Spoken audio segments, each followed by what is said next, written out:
नमस्कार। आज हम बात करेंगे विश्व साहित्य की एक ऐसी आधारशिला की जो देखिए सिर्फ एक कहानी नहीं है बल्कि अपने आप में एक पूरा का पूरा ब्रह्मांड समेटे हुए है। जी हाँ, हम बात कर रहे हैं महाभारत की। सोचिए, इस महाकाव्य की विशालता का अंदाजा इसी बात से लगता है जो इसमें खुद ही कहा गया है। कहते हैं जो यहाँ है वो दुनिया में कहीं ना कहीं जरूर मिल जाएगा, लेकिन जो यहाँ नहीं है वो और कहीं नहीं मिलेगा। मतलब ये एक पंक्ति ही काफी है इसकी गहराई और इसके पैमाने को समझने के लिए। तो चलिए इस विशाल गाथा को समझने के इस सफर पर निकलते हैं। हम इसे 5 हिस्सों में देखेंगे। सबसे पहले एक छोटा सा परिचय, भाई ये है क्या। फिर हम बात करेंगे इसके अविश्वसनीय आकार की। उसके बाद कहानी के दिल में उतरेंगे, यानी राज्य के लिए जो संघर्ष हुआ। और फिर देखेंगे उस महायुद्ध और उसके अंत को। और आखिर में ये समझेंगे कि हजारों साल बाद भी महाभारत की विरासत हमारे लिए इतनी जरूरी क्यों है। तो चलिए शुरू करते हैं। देखिए, सबसे पहली और सबसे जरूरी बात, महाभारत को सिर्फ एक कहानी या कविता समझना बहुत बड़ी भूल होगी।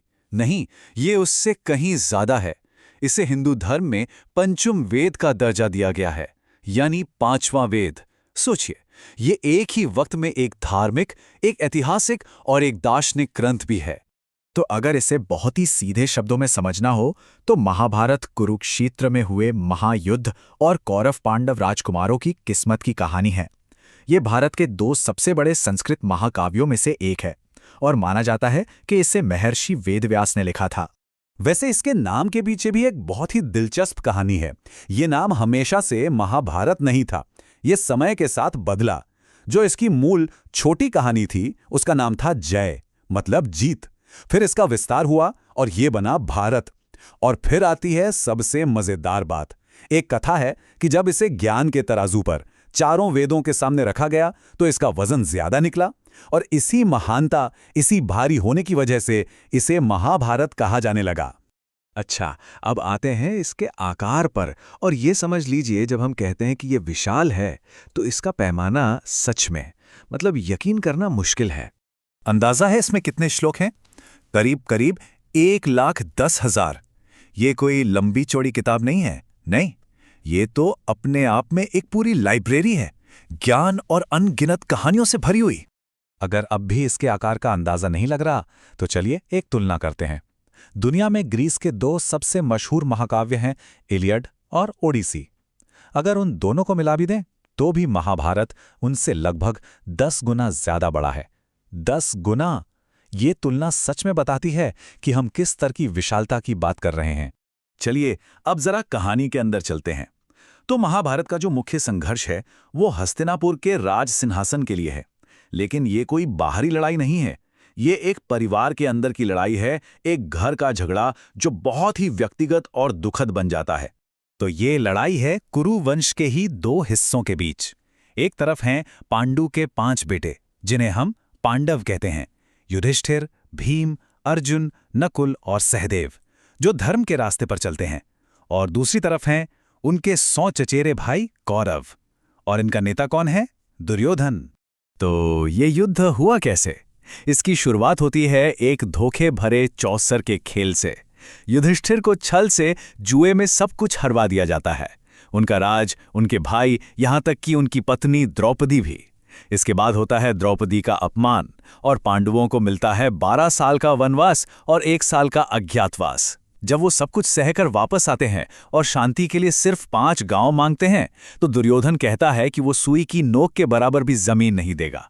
और बस यहीं से युद्ध तय हो जाता है।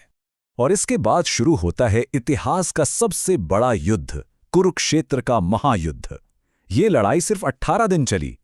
सुनने में कम लगता है ना, पर ये 18 दिन इतने क्रूर और विनाशकारी थे कि उन्होंने सब कुछ बदल कर रख दिया।